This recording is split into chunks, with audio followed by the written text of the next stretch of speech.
Welcome student, myself Rakesh Kumar Soni. Welcome to my channel easy classes. आज motion का part 2 class है। पिछले class में हम लोग मोशन में नॉन यूनिफॉर्म मोशन का ग्राफ तक हम लोग देखे थे कि नॉन यूनिफॉर्म मोशन का ग्राफ कैसा होता है, और वहां से आगे हम लोग पढ़ेंगे कि क्या क्या क्या और हम लोग पढ़ना। अब वहां से नेक्स्ट है फर्स्ट क्या है, वेलोसिटी। क्या है velocity?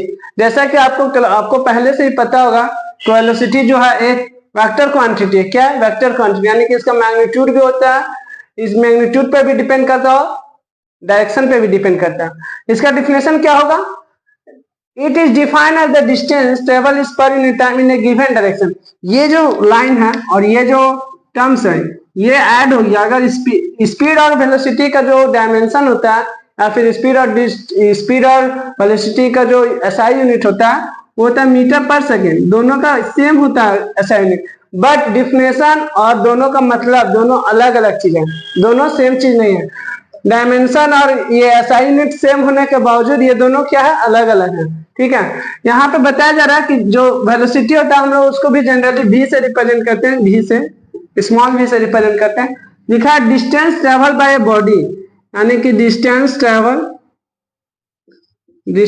Travel by time taken. But यहाँ पे जो गिवन डायरेक्शन है ना, उसका मतलब यहाँ पे क्या हो जाएगा, डिस्टेंस ट्रेवल में यहाँ हो जाएगा डिस्प्लेसमेंट। क्या हो जाएगा? डिस्प्लेसमेंट। क्योंकि हम लोग जो डिस्टेंस चल रहे हैं ना वो एक गिवन डायरेक्शन, एक स्पेसिफाइड डायरेक्शन में चल रहे, इसीलिए यहाँ पे डिस्प्लेसमेंट बाय टाइम टेकन हो जाएगा। ठीक है, और जो स्पीड होता था उसमें जनरली क्या होगा, distance travel by body by time taken, उसमें डिस्टेंस डायरेक्शन का मेंशन नहीं होता है। ठीक है, उसमें डायरेक्शन का मेंशन नहीं होता है, इसीलिए यहाँ पे डिफिनेशन में लिखा हुआ it is defined as the distance travel by it per unit time in a given direction. इस गिवन डायरेक्शन के लिखे होने की वजह से ये जो डिस्टेंस ट्रेवल है यहाँ पे डिस्प्लेसमेंट बन जाता है। क्या बन जाता है? डिस्प्लेसमेंट बन जाता है। तो आप बता सकते हैं कि वेलोसिटी में डिस्प्लेसमेंट बाय टाइम टेकन ये फॉर्मूला होता है। ठीक है, और इसका भी एसआई यूनिट मीटर पर सेकेंड होगा। क्या होगा? मीटर पर सेकेंड। ठीक है, क्लियर। अब नेक्स्ट क्या है, यूनिफॉर्म वेलोसिटी। जैसा कि हम पिछला क्लास में बताए थे, जहां भी ये टर्म्स रहता है यूनिफॉर्म, क्या रहेगा? यूनिफॉर्म। तो इसका मतलब होता है कोई भी एक्शन हो, किसी भी तरह का एक्शन हो, इक्वल एक्शन होगा इक्वल इंटरवल ऑफ टाइम में। यूनिफॉर्म का मतलब यही होता है कि इक्वल एक्शन होगा, कोई भी एक्शन हो, एक्शन चाहे कुछ भी हो, इक्वल एक्शन होगा इक्वल इंटरवल ऑफ टाइम में। तो यहाँ पे इक्वेशन, यहाँ पे जो एक्शन है वो वेलोसिटी से रिलेटेड है। क्या है? वेलोसिटी से रिलेटेड है। तो यहाँ पे आप देखिए क्या है, सुन, a body has a uniform velocity if it travels a specified direction in a straight line and moves over equal distance in equal interval of time। हम बोले ना कि जहां पे भी इक्वल एक्शन और इक्वल इंटरवल ऑफ टाइम में हो रहा है कुछ भी एक्शन, तो उसको हम लोग क्या बोलेंगे? यूनिफॉर्म बोलेंगे। यहाँ पे वेलोसिटी है, अगर मान लीजिए कोई बस है एक ही डायरेक्शन में, स्ट्रेट डायरेक्शन में, स्ट्रेट लाइन में, वो वेलोसिटी यूनिफॉर्म वेलोसिटी, एक ही वेलोसिटी से डिस्टेंस ट्रेवल कर रहा है, तो हम लोग उसको क्या बोलेंगे? Uniform velocity. क्या बोलेंगे? Uniform velocity. और हम लोग जानते हैं कि वेलोसिटी जो होता है वेक्टर क्वांटिटी होता है। तो जो वेक्टर, ये जो वेलोसिटी है दो चीज पे डिपेंड करता है। क्या चीज पे डिपेंड करता है? दो चीज पे। इसका हम मैग्नीट्यूड ऑफ स्पीड बोल सकते हैं और डायरेक्शन ऑफ स्पीड। क्या बोल सकते हैं? Direction of speed. इसका मतलब ये है कि जो वेलोसिटी है उसको हम दो तरीका से चेंज कर सकते हैं, उसका मैग्नीट्यूड का, स्पीड का मैग्नीट्यूड को बढ़ा के या घटा के, या फिर डायरेक्शन ऑफ स्पीड को चेंज करके। बट जो स्पीड होता है उसको एक ही चीज से डिपेंड होता है, वो सिर्फ मैग्नीट्यूड से होता है। मैग्नीट्यूड कम करेंगे तो कम हो जाएगा, ज्यादा करेंगे ज्यादा हो जाएगा, चेंज आ जाएगा। सिंगल डिपेंडेंस है स्पीड का, बट जो वेलोसिटी का डबल डिपेंडेंस है। यहाँ पे मैग्नीट्यूड ऑफ स्पीड है और डायरेक्शन ऑफ स्पीड है। ठीक है, दो तरीके से हम चेंज कर सकते हैं वेलोसिटी को। तो आपको समझ में आ गया वेलोसिटी। अब हम लोग को नेक्स्ट क्या पढ़ना है? एक्सेलरेशन। एक्सेलरेशन क्या होता है? It is defined as the rate of change of velocity with time. इसका मतलब है कि वेलोसिटी का चेंज कैसा हो रहा है टाइम के साथ में, उसको हम लोग क्या बोलते हैं? एक्सेलरेशन। क्या बोलते हैं? एक्सेलरेशन। तो एक्सेलरेशन को हम लोग स्मॉल लेटर ए से रिप्रेजेंट करते हैं। एक्सेलरेशन को हम लोग ए से रिप्रेजेंट करते हैं। ठीक है, एक्सीलरेशन को हम लोग क्या से रिप्रेजेंट करते हैं, ए से करते हैं। तो यहाँ पे हम लोग देखिए क्या लिखेंगे, चेंज इन वेलोसिटी, क्या लिखेंगे, चेंज इन वेलोसिटी, वेलोसिटी, और नीचे क्या लिखेंगे, time, time taken, time taken, change in velocity with time taken. तो चेंज इन वेलोसिटी का मतलब क्या हो गया, final velocity, final velocity minus initial velocity, initial velocity का मतलब हो गया शुरू वाला velocity by time taken. Formula निकल के क्या आएगा, a equal to v final minus v initial by time. ये फॉर्मूला है, ये आपको याद रखना, ठीक है, ये फॉर्मूला आपको याद रखना। देखिए अभी ये सब जो डिफिनेशन है ये सब न्यूमेरिकल्स में काम आएगा, और ये सब डिफिनेशन अगर बहुत बेसिक होता है तो 9th क्लास का जो साइंस होता है वो बहुत फंडामेंटल होता है, मतलब कि बहुत ज्यादा इंपॉर्टेंट होता है। आप इसको बहुत ध्यान से समझिए, ठीक है। ये सब जो डिफिनेशन आ रहा है ये सब डिफिनेशन बहुत ज्यादा इंपॉर्टेंट रहता है। आप अगर एक बार अच्छे से डिफिनेशन को समझ जाएंगे तो आपसे सारा न्यूमेरिकल्स बहुत इजीली बनते जाएगा। इसलिए डिफिनेशन का बहुत ध्यान से समझिए, डिफिनेशन का मतलब क्या होता है, डिफिनेशन क्या बोल रहा है। जब वो चीज आप समझ जाइएगा तो न्यूमेरिकल्स बहुत इजी तरीके से बन जाता है, न्यूमेरिकल्स बहुत आसान से रहते हैं, ठीक है। नेक्स्ट क्या है, यूनिफॉर्म एक्सेलरेशन। क्या है यूनिफॉर्म एक्सेलरेशन, पहले हम आपको बताएं कि यूनिफॉर्म का मतलब होता है कुछ भी एक्शन होना। पहले हम आपको बताएं कि यूनिफॉर्म का मतलब होता है कुछ भी एक्शन होना जो कि आपका इक्वल इंटरवल ऑफ टाइम में हो, ठीक है।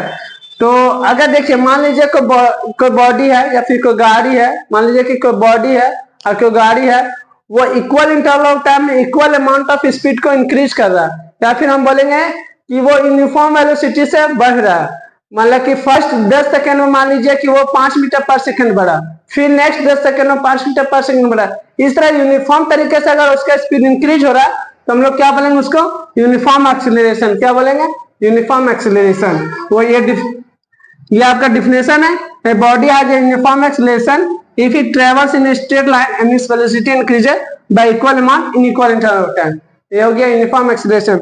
यूनिफॉर्म एक्सीलरेशन का अगर हम लोग वेलोसिटी टाइम ग्राफ ड्रॉ करेंगे, वेलोसिटी टाइम ग्राफ, ठीक है, तो आप जानते हैं वेलोसिटी टाइम ग्राफ अगर यूनिफॉर्म एक्सीलरेशन का ड्रॉ करेंगे तो स्ट्रेट लाइन होगा स्टार्टिंग फ्रॉम ओरिजिन होता है। अब हम लोग नेक्स्ट पढ़ेंगे कुछ डिफरेंट टाइप का एक्सेलरेशन होता है, जैसे कि पॉजिटिव एक्सेलरेशन, नेगेटिव एक्सेलरेशन, और भी बहुत सारे तरह का एक्सेलरेशन होता है जो कि हम लोग को डिफिनेशन सिर्फ जानना है। बाकी जो सबका मतलब यही है, बट हम लोग को डिफिनेशन जानना है क्या क्या होता है, ठीक है। नेक्स्ट अब वही हम लोग पढ़ेंगे। अब डिफरेंट टाइप ऑफ एक्सेलरेशन है, अलग अलग टाइप का एक्सेलरेशन होता है, उसको हम लोग डिफिनेशन को सिर्फ समझना है। यहाँ पे सिर्फ क्या करना है, डिफिनेशन समझना है। जैसे कि देखिए फर्स्ट क्या, पॉजिटिव एक्सेलरेशन। पॉजिटिव एक्सेलरेशन का मतलब अगर देखिए आपका जो स्पीड है, वेलोसिटी है, जो कि बस या फिर कोई बॉडी का वेलोसिटी टाइम के साथ इंक्रीज कर रहा है तो हम लोग क्या बोलेंगे उसको, पॉजिटिव एक्सेलरेशन कर रहा है। जैसे कि हम लोग गाड़ी स्टार्ट करते हैं, क्या करते हैं, गाड़ी स्टार्ट करते हैं तो हम लोग गाड़ी शुरू में रेस्ट रहता है, उसका जो इनिशियल वेलोसिटी रहता है वो क्या रहता है, 0। जब हम लोग गाड़ी स्टार्ट करते हैं और जब एक्सेलरेट करते हैं गाड़ी को तो क्या करता है, स्पीड को इंक्रीज करता है ना, स्पीड को इंक्रीज करता है, धीरे धीरे इंक्रीज करता है। तो वहां पे क्या हो रहा है, पॉजिटिव एक्सेलरेशन हो रहा है। क्या हो रहा है, पॉजिटिव एक्सेलरेशन हो रहा है। इसीलिए यहाँ पे डिफिनेशन में क्या है, वी फाइनल, यानी कि फाइनल वेलोसिटी बड़ा होगा हमेशा इनिशियल वेलोसिटी से पॉजिटिव एक्सेलरेशन में। If the velocity of an object increases with time in the direction of the motion of the object. हम लोग ऐसे गाड़ी चला रहे हैं और अगर देखिए मान लीजिए कि हम लोग एक्सेलरेट की गाड़ी, शुरू में गाड़ी क्या रहता है, वेलोसिटी 0 रहता है, और गाड़ी ऐसा एक्सेलरेट करेंगे तो गाड़ी हम लोग का आगे बढ़ता है तो वेलोसिटी क्या होता है, इंक्रीज होता है। तो वहां पे क्या हो रहा है, पॉजिटिव एक्सेलरेशन हो रहा है। क्या हो रहा है, positive acceleration. Negative acceleration, negative acceleration मान लीजिए हम लोग गाड़ी 60 का किलोमीटर पर आवर के स्पीड से चला रहे गाड़ी, ठीक है, और मान लीजिए हम लोग अचानक ब्रेक मारते हैं तो स्पीड क्या होता है, हम लोग का डिक्रीज होता है, गाड़ी का स्पीड क्या होता है, डिक्रीज होता है। तो वहां पे इनिशियल वेलोसिटी ज्यादा होता है, शुरू में ब्रेक मारने से पहले इनिशियल स्पीड ज्यादा रहता है, जब हम ब्रेक मारते हैं तो धीरे धीरे क्या होता है, गाड़ी का स्लो स्पीड रुक जाता है, गाड़ी धीरे धीरे क्या होता है, रुकता है, कम होता है इसका स्पीड। तो यहाँ पे इनिशियल वेलोसिटी क्या होगा, ज्यादा होगा, फाइनल वेलोसिटी क्या होगा, कम होगा, नेगेटिव एक्सेलरेशन में, ठीक है। अब क्या है, सेंट्रीपिटल एक्सेलरेशन। क्या है, सेंट्रीपिटल एक्सेलरेशन। तो आप देखे होंगे जब मौत का कुआं होता है, जो मेला वगैरह में लगता है, वहां पे कौन सा एक्सेलरेशन हो रहा था, सेंट्रीपिटल एक्सेलरेशन होता है। क्या होता है, सेंट्रीपिटल एक्सेलरेशन। जब सर्कुलर पाथ में कोई बॉडी ऑब्जेक्ट मूव कर रहा है कंटिन्यूअसली ऐसे, तो उसका उसमें जो एक्सेलरेशन हो रहा है वो कौन सा एक्सेलरेशन हो रहा है, सेंट्रीपिटल एक्सेलरेशन। और वो हमेशा एक्सेलरेशन का जो डायरेक्शन होगा वो टुवर्ड्स द सेंटर रहेगा। क्या रहेगा, टुवर्ड्स द सेंटर। ठीक है, समझ में आ गया। अब नेक्स्ट क्या है, मान लीजिए हम आपको पहले ही बताएं यूनिफॉर्म एक्सेलरेशन। क्या है, यूनिफॉर्म एक्सेलरेशन। यूनिफॉर्म एक्सेलरेशन का मतलब हो गया कि जो स्पीड जो इंक्रीज कर रहा है, यूनिफॉर्म का मतलब ही होता है इक्वल एक्शन होना इक्वल अमाउंट ऑफ टाइम में, इक्वल इंटरवल ऑफ टाइम में। तो यूनिफॉर्म एक्सेलरेशन का मतलब स्पीड का जो अमाउंट इंक्रीज कर रहा है इक्वल अमाउंट में इंक्रीज हो रहा है। जैसे कि मान लीजिए 5 मीटर पर सेकेंड आपका इंक्रीज हो रहा है 10 सेकेंड में, फिर नेक्स्ट 5 मीटर पर सेकेंड इंक्रीज हो रहा है 10 सेकेंड में। तो इक्वल इंटरवल ऑफ टाइम में इक्वल स्पीड इंक्रीज कर रहा है, हम लोग क्या बोलेंगे, यूनिफॉर्म एक्सेलरेशन। इसका क्या है एग्जांपल, मान लीजिए कि एक तो छत पे हम लोग चढ़ जाते हैं और छत पे से एक स्टोन हम लोग गिरा देते हैं फ्रीली, उसको फेंकना नहीं है या ऊपर नहीं फेंकना, बस उसको यहाँ रेस्ट पोजीशन में ला के ऐसे छोड़ देना, तो वो क्या होगा, एक्सेलरेशन ड्यू टू ग्रेविटी जो कि 9.8 मीटर पर सेकेंड स्क्वायर होता है, उस एक्सेलरेशन वो नीचे गिर जाएगा। ठीक है, ये हो जाएगा uniform acceleration. Non uniform acceleration क्या होगा, नॉन यूनिफॉर्म एक्सेलरेशन मतलब कि कभी भी स्पीड कभी मैं मान लीजिए 10 सेकंड में स्पीड 5 मीटर पर सेकंड बढ़ा और नेक्स्ट 10 सेकंड में या तो घट गया या तो बढ़ गया, 20 मीटर पर सेकंड बढ़ गया या 10 मीटर पर सेकंड घट गया, तो नॉन यूनिफॉर्म एक्सेलरेशन हो गया। जैसे कि मान लीजिए कि जो बस रहता है, बस गाड़ी कोई भी चीज जो रोड में चल रहा है वो नॉन यूनिफॉर्म एक्सेलरेशन कर रहा है। जब वो एक्सेलरेट करता है गाड़ी तो equal amount of speed increase नहीं होता है इक्वल अमाउंट ऑफ टाइम में, शुरू में धीरे धीरे स्पीड होता है, अचानक से तेज हो जाता है, तो वो सब क्या होता है, नॉन यूनिफॉर्म एक्सेलरेशन। क्या होता है, नॉन यूनिफॉर्म एक्सेलरेशन। और एक चीज हम बताना भूल गए कि जो एक्सेलरेशन का जो यूनिट,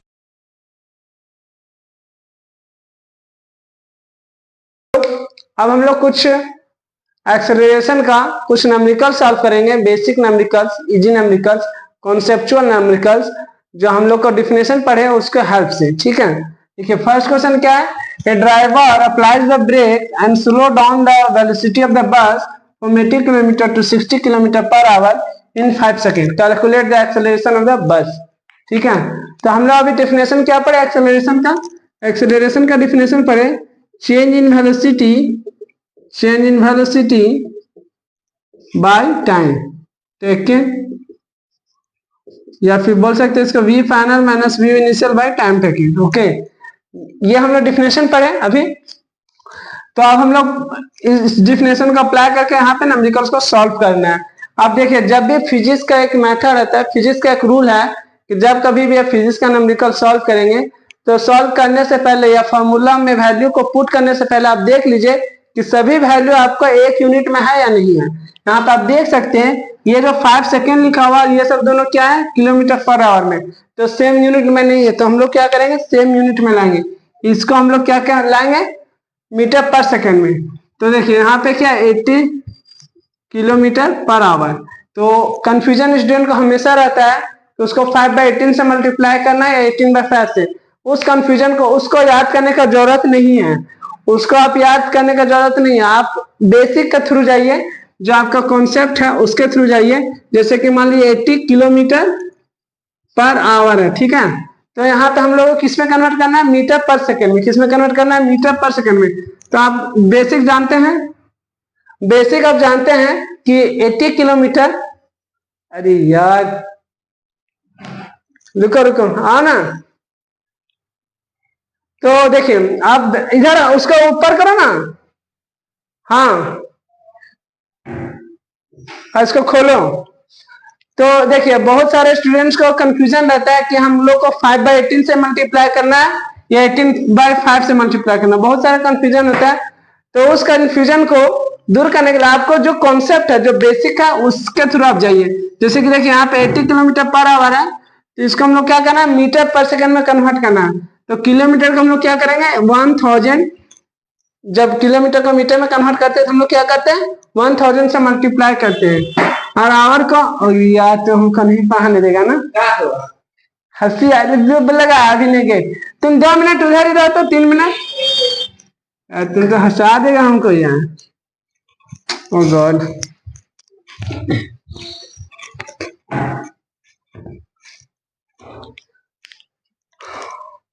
देखिए जब फिजिक्स का आप न्यूमेरिकल सॉल्व करते हैं तो न्यूमेरिकल सॉल्व करने टाइम आप पहले आप देख लीजिए कि सभी जो वैल्यू है वो वैल्यू आपका सेम यूनिट में है कि नहीं है।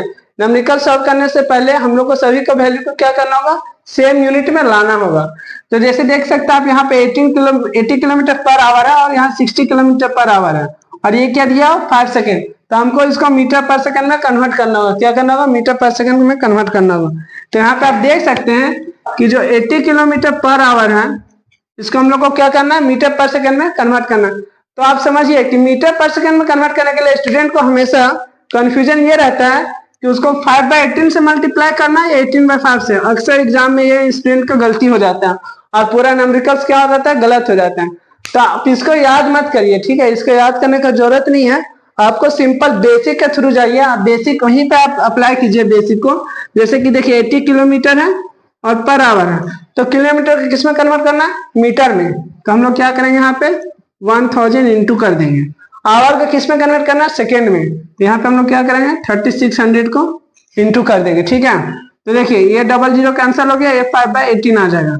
इसका मतलब 5/18 से मल्टीप्लाई करना था, ठीक है। सिमिलरली यहाँ पे 60 किलोमीटर को भी चेंज करना है, तो इसको 5/18 से इंटू करेंगे तो वो मीटर पर सेकेंड में आ जाएगा और ये भी मीटर पर सेकेंड में आ जाएगा। तो देखिए फाइनल वेलोसिटी क्या है, फाइनल वेलोसिटी यहाँ पे है ये v फाइनल ये है और v इनिशियल ये है। यहाँ पे जो एक्सेलरेशन का वैल्यू आएगा वो मीटर पर सेकेंड में आएगा और एक्सेलरेशन का वैल्यू नेगेटिव आएगा। आप इसको सॉल्व करिए और आंसर लेके आइए, ठीक है। नेगेटिव आएगा और मीटर पर सेकेंड स्क्वायर में आएगा, ठीक है। अब नेक्स्ट क्वेश्चन क्या है, A bus starts from rest and attains a 40 km/h velocity after 10 seconds. Calculate the acceleration of the bus in meter per second. तो इसका भी देखिए सेम क्वेश्चन है ये। यहाँ पे आप एक्सेलरेशन का हम लोग फॉर्मूला जान चुके हैं कि v final minus v initial by time taken. तो यहाँ पे देखिए वो जो v इनिशियल है वो क्या है, जब एक बॉडी या ऑब्जेक्ट स्टार्टिंग फ्रॉम रेस्ट होता है तो उसका भी इनिशियल स्पीड क्या होता है, इनिशियल वेलोसिटी क्या होता है, 0। क्या होता है, 0। अब v फाइनल क्या होगा 40 km/h। तो इसको अभी हम लोग चेंज करना सीखे कि मीटर पर सेकेंड में कैसे चेंज करना है, यानी कि 40 इंटू 5/18 करेंगे तो ये मीटर पर सेकेंड में आ जाएगा। तो v इनिशियल v फाइनल, तो देखिए v फाइनल यहाँ पे ज्यादा है, v इनिशियल यहाँ पे कम है। यहाँ पे जो a का वैल्यू आएगा वो पॉजिटिव एक्सेलरेशन आएगा और यहाँ पे आपका नेगेटिव एक्सेलरेशन आ रहा था। इस तरह से हम लोग न्यूमेरिकल को सॉल्व कर सकते हैं।